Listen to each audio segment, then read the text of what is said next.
Good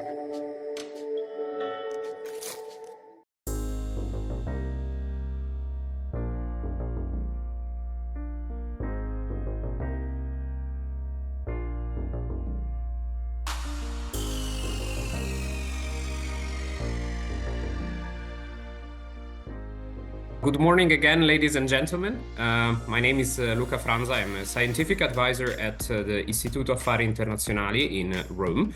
I'm joined by Greg Molnar, gas analyst at the International Energy Agency, and by Kobe van der Linde, senior fellow at CIP, Center for International Energy Policy. Welcome again to this webinar on the launch of the IEA gas market report for Q1 2025. So relative to the last time that we saw each other in the fall, some important developments have taken place in gas markets. I would say mostly this time in line with the expectations. First of all, the end of the Ukraine transit contract led to lower flows and higher gas prices in Europe, with some headaches for Central Eastern European countries, but no disruption to supply to Europe overall. This is also because Europe could rely on alternative supplies, thanks to the boost it had given to its regasification capacity in the years of the energy crisis. Secondly, a well-interconnected market allowing for west-east flows in Europe, even if some issues remain in southeastern Europe, and a massive gas storage capacity, although withdrawals have taken place faster than in previous years. At the same time, on the other side of the Atlantic, there have been, of course, important developments. The election of Donald Trump as US president already has visible consequences on the US energy narrative and policy. There is, of course, the unfortunate withdrawal from the Paris Agreement. There are also a lot of executive orders that have been passed stimulating fossil fuel production, and experts also reviewing some of the Biden-era norms that were somewhat restricting exports. It is also quite interesting that Trump is linking the threats of trade fees to the EU to the purchase of fossil fuels by Europe, saying that if Europe increases fossil fuel imports from the US, he will have a more lenient approach towards trade fees. Of course, European capitals find it quite challenging to deal with this, but in the particular case of gas, there might be a convergence of interests. This is because Europe has seemingly hit a sort of a floor, at least for now, in terms of gas consumption, meaning that it cannot rely further on cuts to consumption after the very important reduction experienced in the last 2-3 years, and wants to replace remaining volumes of Russian gas, more than 40 BCM, at least before the Ukraine transit contract expired. At the end of February, Brussels is expecting to publish a roadmap to complete the phase out of Russian gas, and there will be a 16th package of sanctions. So in this context, additional US LNG flows to Europe could be welcome. An area in which the EU also needs to discuss with international partners is the impact that the methane regulation and the due diligence directive might have on gas imports into the EU, especially after high-level declarations from Qatar in December said that this legislation may lead Qatar to reroute LNG flows away from Europe and to other regions. Also in line with the expectations is what Greg sort of predicted last time, which is a more fragile balance in gas markets and the situation of relative tightness due to a combination of sustained demand, somewhat muted supply additions, and remaining geopolitical tensions. In this context, Asia is driving gas demand, primarily through industrial uses, plus some local outbursts in India, for example, due to cooling needs, continued oil to gas switching in the Middle East, and higher gas demand in South America due to droughts limiting hydropower.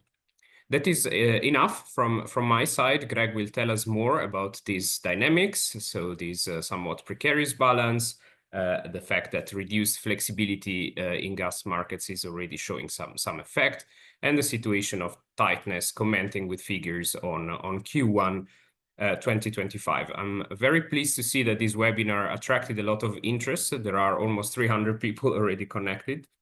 So without further ado, I would like to give the floor to Greg for his presentation. Luca, many thanks for your kind words of introduction. My name is Gergely Molnár. I'm a gas analyst at the International Energy Agency, and it is a great pleasure to join our traditional gas webinar along with Kobe and Luca. As mentioned, we will present our quarterly gas report we just published a few days ago at the agency, and which is available free of charge on our website at IEA.org. And today's presentation will also build on that report. First, we will give an overview of the global gas market dynamics, where we stand, where we are going.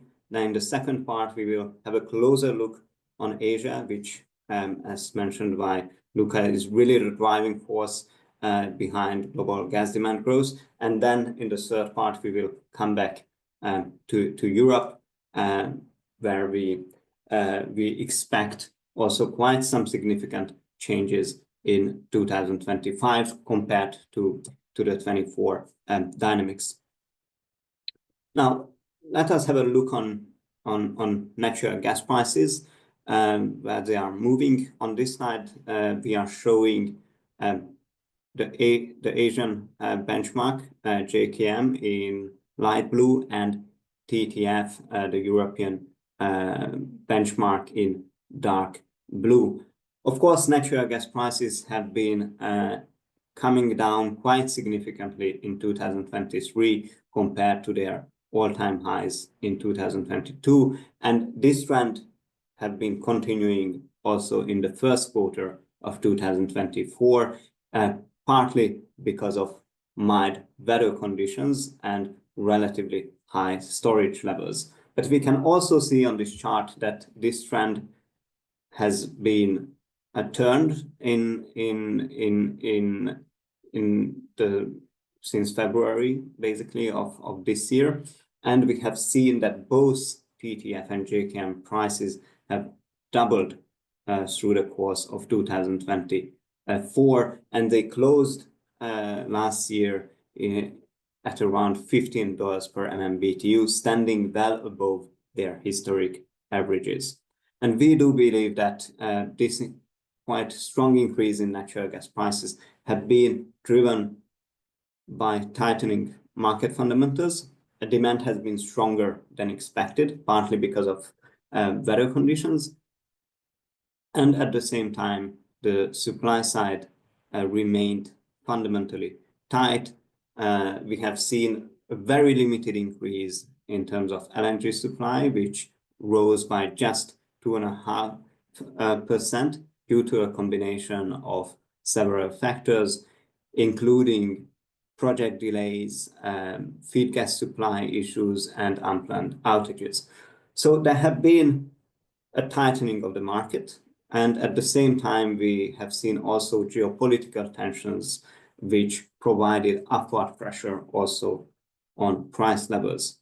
The second point I would like to draw your attention on is the shape of these lines, which really highlights that we have been also facing not only elevated prices, but also volatile price patterns. If you look at TTF, the price volatility had been approximately 50% above its historic averages.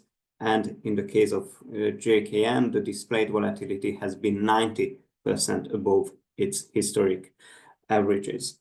And this has been partly due to geopolitical tensions, but also extreme weather events fueled price volatility.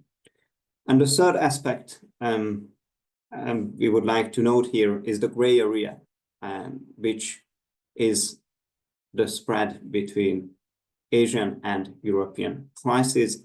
this spread has been averaging at $0.9 per MMBTU in 2024, and in fact has been driving away flexible energy supplies from Europe towards the Asian markets.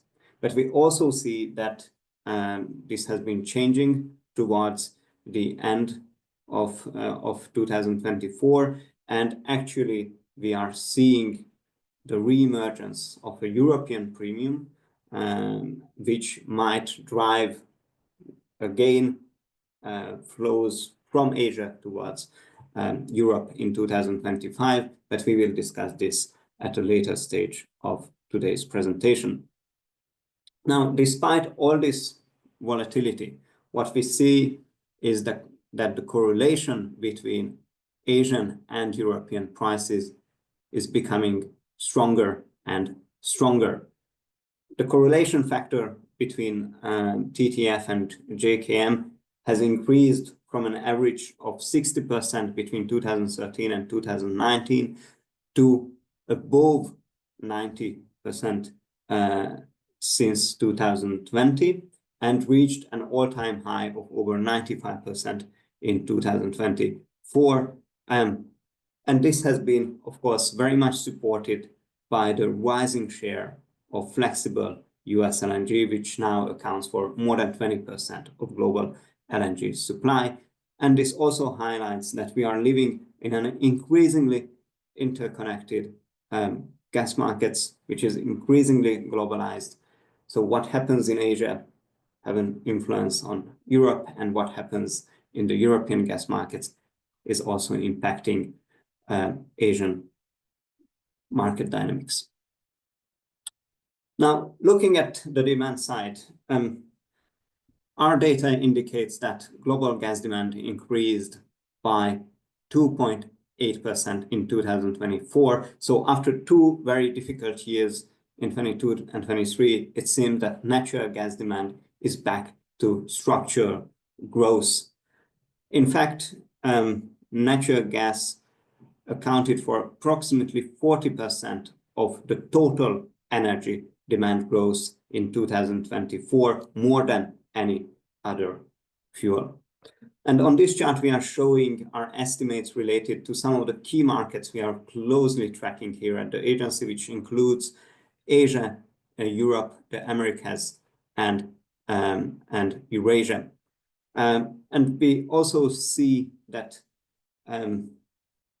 this growth has been very much driven by the Asian markets. And if we have a closer look to the regional and sectoral dynamics, we will see on this slide that the Asian markets alone contributed to approximately 45% of demand growth in 2024. We have seen that the gas consumption in the Asian markets expanded by 5.5%. All sectors contributed to that growth, but I would like particularly highlight the strong contributions coming from industry, the energy sector, and also from the power sector, which is partly due to the extreme weather events which have been taking place. When we are looking at the other strong contributors, this includes Eurasia and the Middle East, which increased their gas demand by an estimated 3%. And in the Americas, we have seen an increase of 1.7% in gas demand, which have been very much driven by higher gas burn in the power sector. In the United States and Canada, cheap gas is increasingly making its place in the power mix, supporting higher electricity demand, but also squeezing out coal-based generation. And in Central and South America, we have seen droughts in Brazil, in Colombia, which have been also contributing to higher gas-fired power generation. And then we have Europe. We will discuss the European market dynamics in in greater detail in the third part of the presentation. But here, I just would like to mention that our estimates indicate that European gas demand increased marginally by around 0.5%, as stronger gas use in industry has been offset by the continued reduction in gas-fired power generation.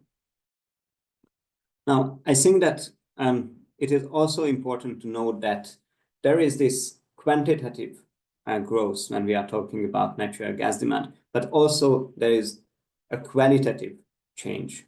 And this is the growing role of natural gas as a fuel which ensures heat and electricity security. And this has been very well highlighted through the different episodes of extreme weather events which have been taking place in 2024, including in markets which are increasingly reliant on weather-dependent variable renewables. And here we are just giving 4 examples.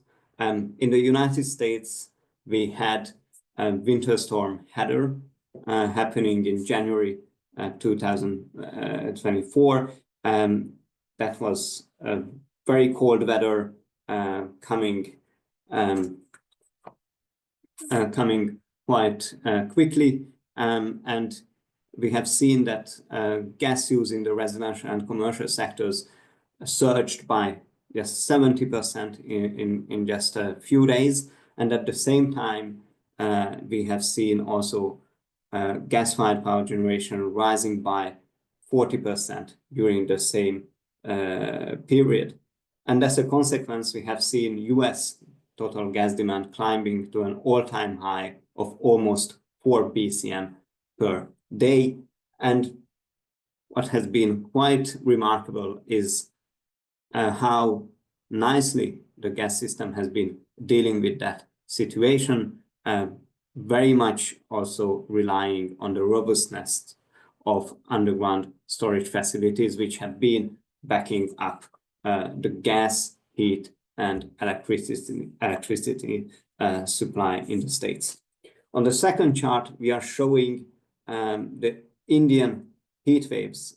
India has been facing sizzling heat waves through the April-July period, which has been driving up cooling demand and as such also electricity demand. And what we have seen is that during this period, gas-fired generation increased by more than 30% year on year, and has been essential to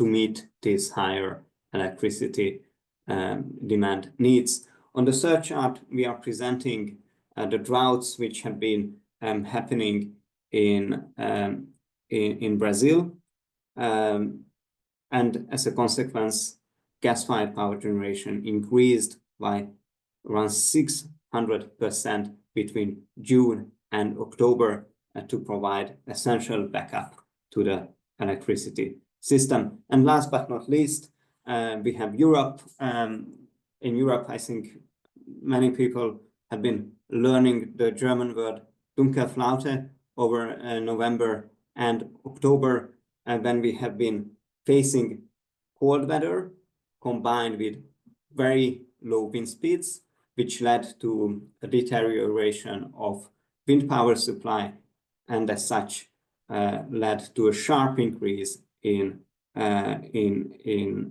gas-fired power generation. In fact, what we have seen in the first half of November, that the output from gas-fired power plants increased by 80% year on year. And here again, what we have seen is that the flexibility of the gas system has been essential to ensure electricity security, with most of the additional gas supply had been met from underground storage sites. And all these events highlight the importance of gas supply flexibility, and also that we need to have a careful assessment of the investment required in the various flexibility assets which enable this kind of reactivity of the gas system. So moving from the demand side, let us have a closer look on what we can see, what we can expect on the supply side for 2025. So we mentioned in the beginning that in 2024, we have seen a rather mere limited increase in energy supply. Now, good news, this is expected to change in 2025 when we expect that LNG supply will increase by 5% or just over 25 BCM. And this is very much supported by the major new LNG liquefaction plants in North America, including Plaquemines phase 1, which started operations at the end of 2024, and at the moment, as we speak, is rapidly ramping up deliveries. We have Corpus Christi stage 3. We have LNG Canada, which is expected to start delivering LNG by mid-25. And we have also Tortue FLNG in Africa, which is also expected to start delivering LNG this year.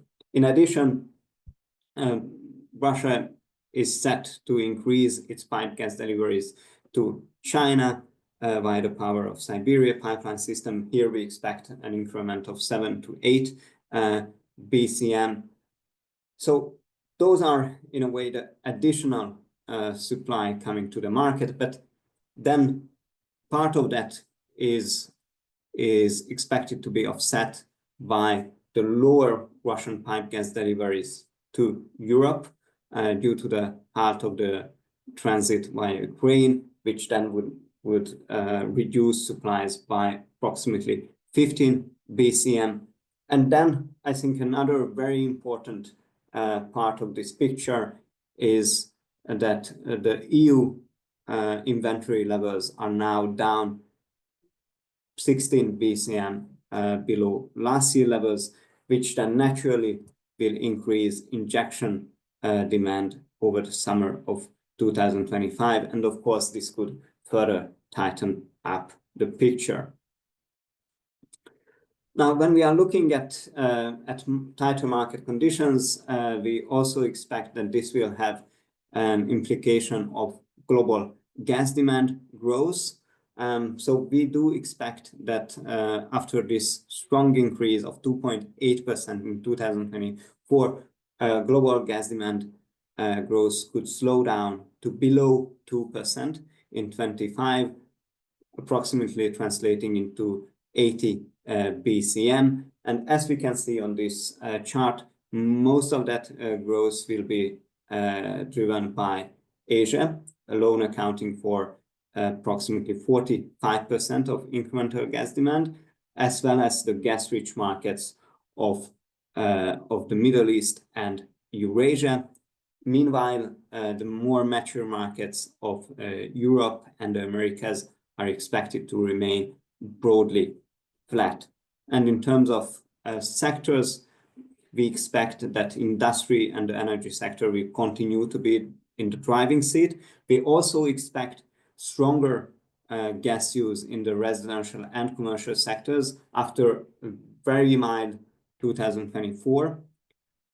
But we also forecast a very limited increase in gas to power demand after the particularly strong increase in 2024.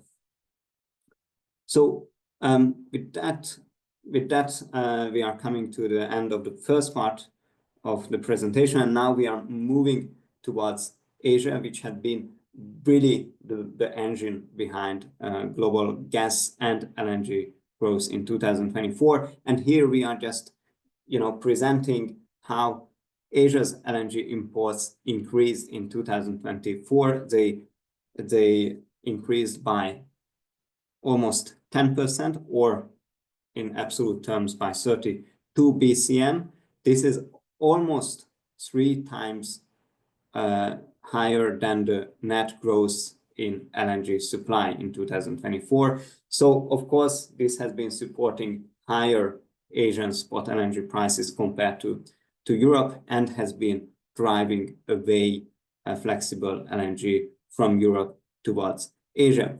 I would like to highlight that China and India have been the most important contributors behind Asia's LNG import growth. These two markets accounted for 50% of incremental LNG imports, but we have also seen quite robust LNG demand increase in the mature markets of the Asian region, including in Korea, in Singapore, in Japan, and this has been very much supported by higher gas use in the power sector. And we also continue to see higher LNG imports in the emerging import markets, such as Bangladesh, Pakistan. We will discuss later on that this is partly because there is a decline in domestic production in some of those markets. And on the top of that, we have also new entrants, such as the Philippines or Vietnam, which have been also contributing to that demand growth in LNG in Asia.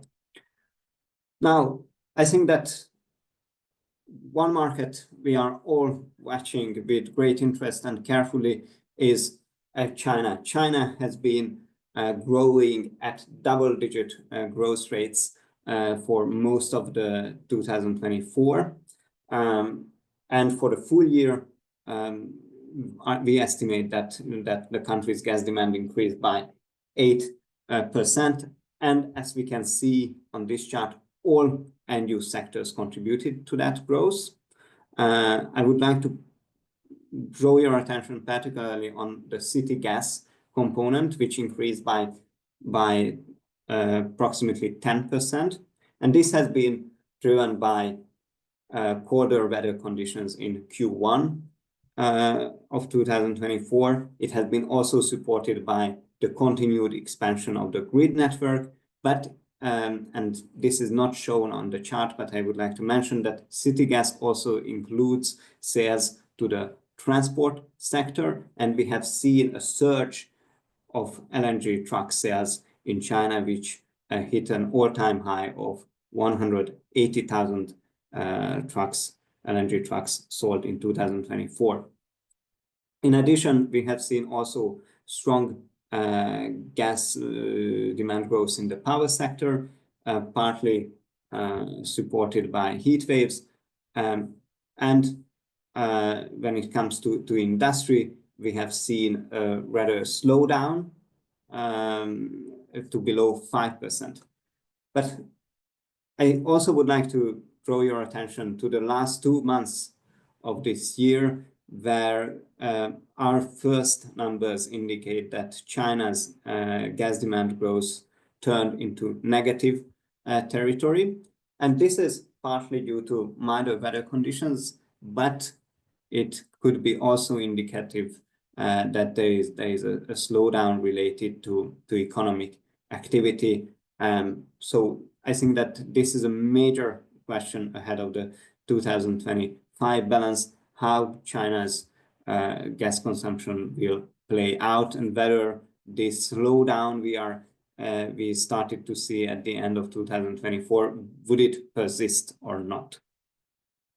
Now, moving to another major market in Asia is India, which is really the region's rising natural gas superstar. India's natural gas consumption increased by more than 10% in 2024. And as we can see on this chart, the industry has been really the driving force behind that. It accounted for almost half of the demand growth. We have seen increased gas use in the petrochemicals, fertilizers, refineries. We also see more gas use from the city gas component, which is supported by the continued grid expansion, and also the sizzling summer heat waves provided additional gas demand in the power sector. And of course, the country's a healthy macroeconomic environment, robust economic growth has been also very much supportive of higher gas use in 2024. Now, moving to some of the markets of which we speak a lot, Bangladesh and Pakistan, but I also felt that we are doing that often only from a demand perspective. So it is also important to note that both Bangladesh and Pakistan are facing a reduction in their domestic natural gas output since several years. This is due to underinvestment, and this trend continued in 2024 when the combined gas production in these two markets declined by an estimated 6%.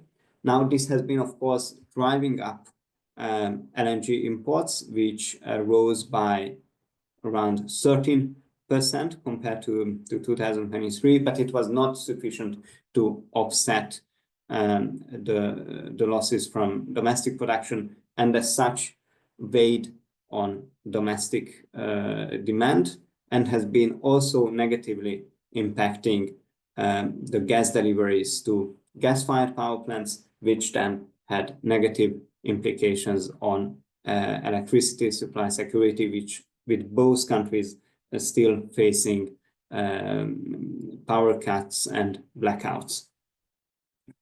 Now, if we look at 2025, I think it is very visible also on that chart that after the strong growth of 5.5% in 2024, we expect that Asian gas demand growth will slow down actually to below 4%.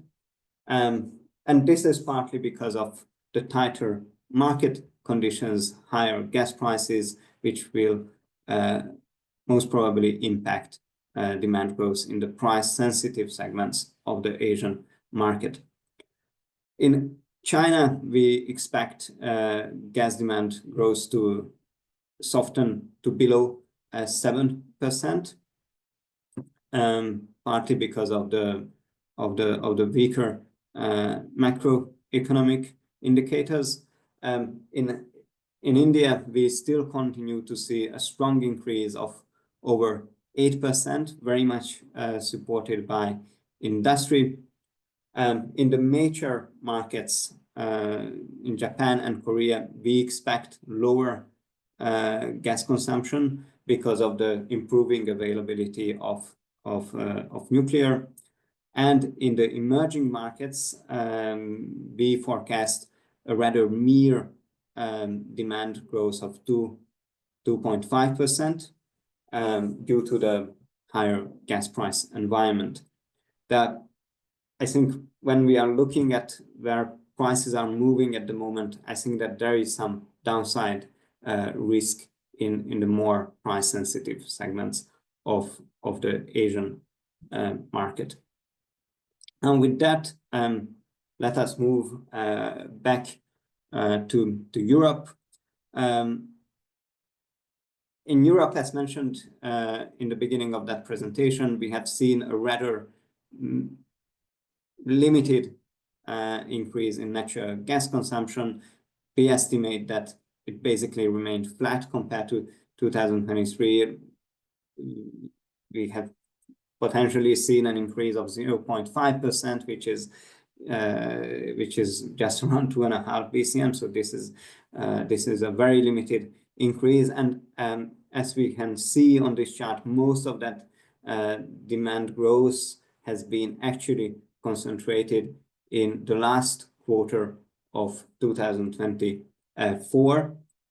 And when we are looking at what has been driving this demand increase in the last quarter, well, most of that has been supported by weather conditions. We had colder temperatures, which have been driving up space heating requirements. And very importantly, we have been facing very slow wind speeds, which increased the call on gas-fired power plants, and as such, the increase led to an increase of gas burn in the power sector.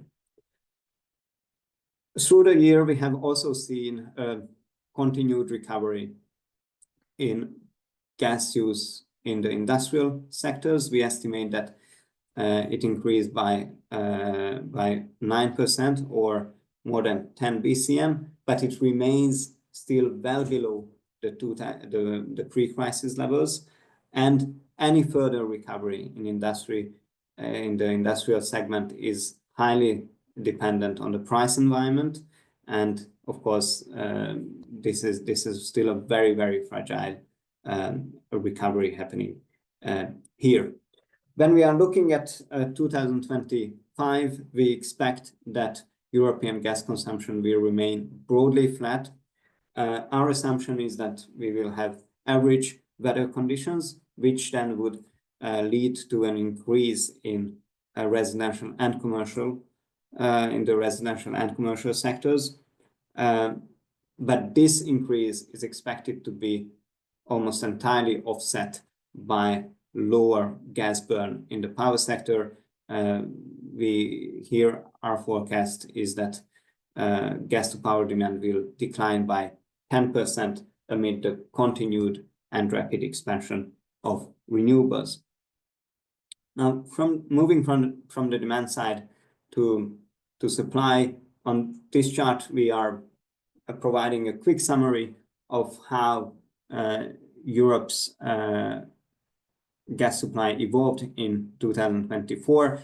And I think that the most important point here to note is that after the strong LNG imports increases in 2022 and 23, Europe's LNG imports fell by 18% or 30 BCM in 2024. And this has been due to a combination of factors, including low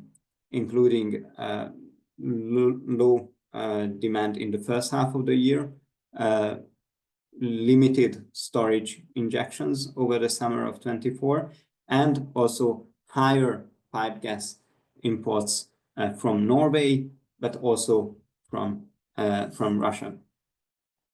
Now, this picture is expected to change in 2025, and we expect that Europe will come back quite strongly on the LNG market and will increase quite significantly its LNG imports. And the reason for that is partly because on where we stand in terms of inventory levels. We mentioned a few minutes ago that in Q4, the weather conditions have been very supportive of incremental gas demand. And of course, this led to a surge in storage withdrawals, which rose to their highest level, to their third highest level in a decade.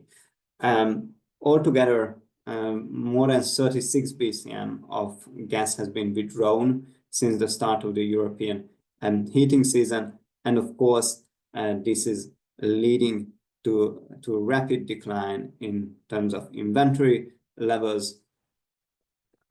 Actually, EU storage levels have dropped to below 60% of their working capacity, and inventories are standing 16 BCM below their last year levels and 7 BCM below their 5-year average as we speak. Just to give a comparison, last year Europe closed the heating season at 60% fill levels at the end of March. And now we are at below 60% fill levels at the end of January. So this, I think, highlights that we are in a quite different situation compared to last year. Now, let us have a closer look. What does this mean for the summer balance ahead of us? We expect that, taking also into consideration the European Union's fill targets, that Europe's storage injections could increase by more than 10 BCM compared to 2024. In addition, we will have lower pipe gas imports because of the halt of the Russian gas transit via Ukraine, and we also continue to see a decline in domestic gas production, primarily due to the aging North Sea fields in the UK continental shelf.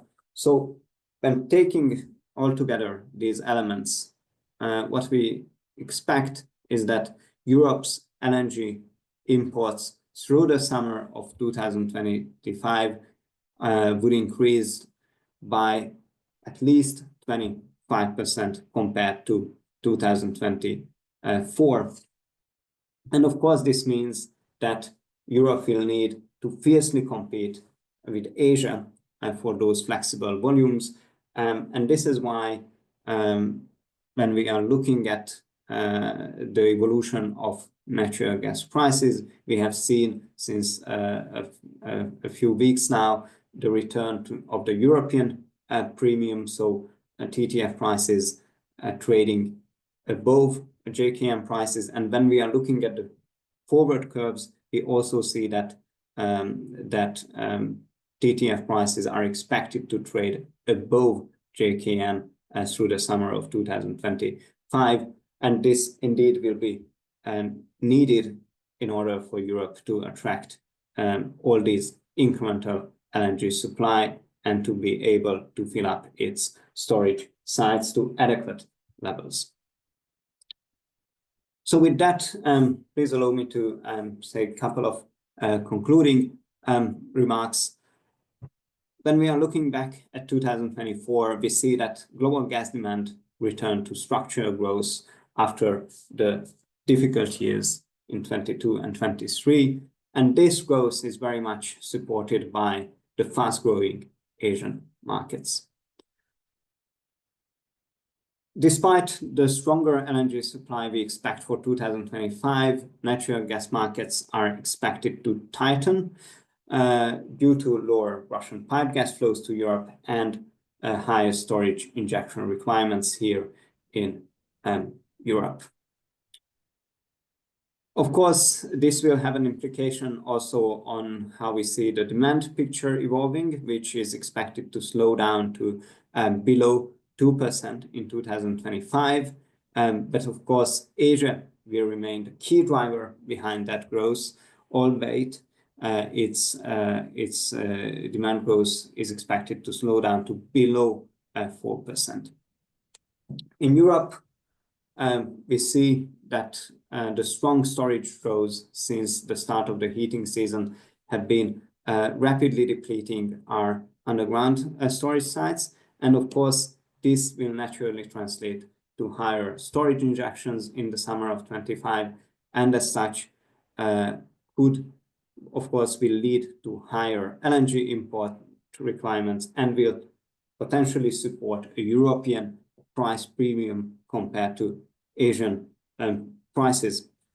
And last but not least, I would like to get back to this very important point that gas supply flexibility is becoming increasingly important in a context where the world is facing more extreme weather events and in markets where the role of variable and weather-dependent renewables is growing.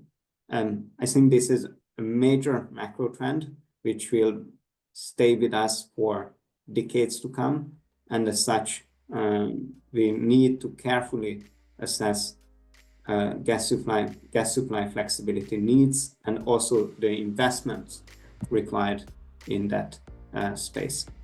I would like to thank you for your kind attention, and thank you. Thank you very much, Greg, for your presentation and very interesting points. And thank you, Luca, for your introduction. I wish you all a very good day and a nice weekend. Thank you.